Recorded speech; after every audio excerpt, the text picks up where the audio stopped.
that will make them more attractive to the princesses. The order of purchase is determined by how much each player was willing to contribute to their bid. In purchase order, players can choose to buy a spice caravan to increase their wealth, a status card, a personal improvement tile in one of 3 varieties, a palace extension, or a camel, which gives a rebate on their bids. Each of these items can only be purchased once per round, so it's first come, first serve, and the purchase order becomes important right from the beginning of the game until the end. At the end of each round, the revealed princess chooses the harem she will join based upon her primary interest, or secondary interest if there's a tie amongst the players for the primary interest. If the secondary interest is also tied, the princess stays on the display and will try to choose a single harem again the next turn, which means there can potentially be more than one princess up for grabs each round. Each princess also comes with an upkeep that must be paid each round to keep her happy, and a unique combination of skills and sometimes special abilities, which add some tableau building to the game. I love this game. In fact, it's one of my perfect 10-rated games. The game plays out at a pace that perfectly builds tension while developing an evolving game state that changes every single round. This challenges players to use adaptive strategy to succeed, which I always like seeing in games. I love how each part of the game is intertwined so beautifully with the other parts. Nothing feels out of place, and the combination of parts creates a unique experience unlike any other. Like Bus, it's a game that still feels fresh and innovative despite its age. It's the sort of game I always welcome playing, no matter the setting or the company, and it's the sort of game that is always satisfying, regardless of how things play out personally. The winner is always a player who genuinely earned the victory and managed to manipulate the game state and develop their player board the most successfully. Because of its obscurity, it's not the sort of game that is necessarily easy to find, and most people probably don't even know somebody with a copy. But if the opportunity ever comes up your way to play it, snatch up that opportunity. You won't regret it.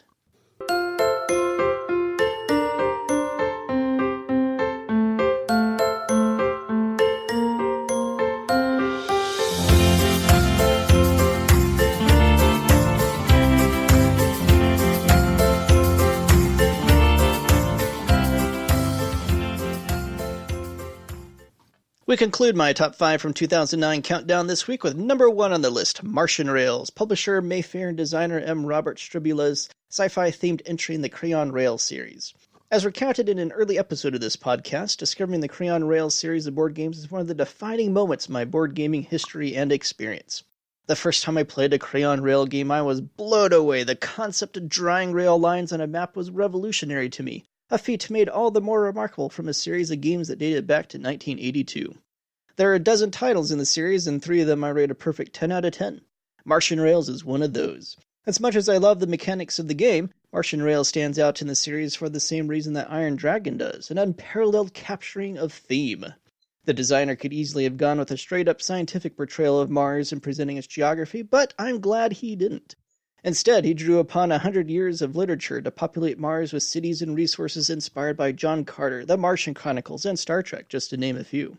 It's a real treat to play this game as a sci-fi lover and recognize so many of the literary and cultural references the designer inserted into the game. The game even includes my all-time favorite resource of any game ever as a good available to pick up and deliver, the Roddenberries.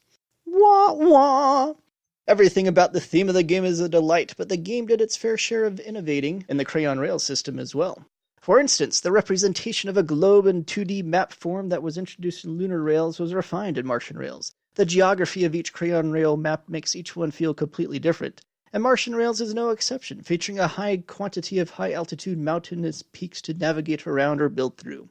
Indeed, choosing to do one or the other is often a key strategic decision in the game.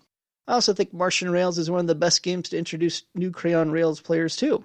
I usually recommend players new to the series either go with a map that features geography that they are familiar with, or Martian Rails because its lack of familiar geography puts everyone on equal footing, and the presence of that strong thematic tie-in makes the game particularly fun.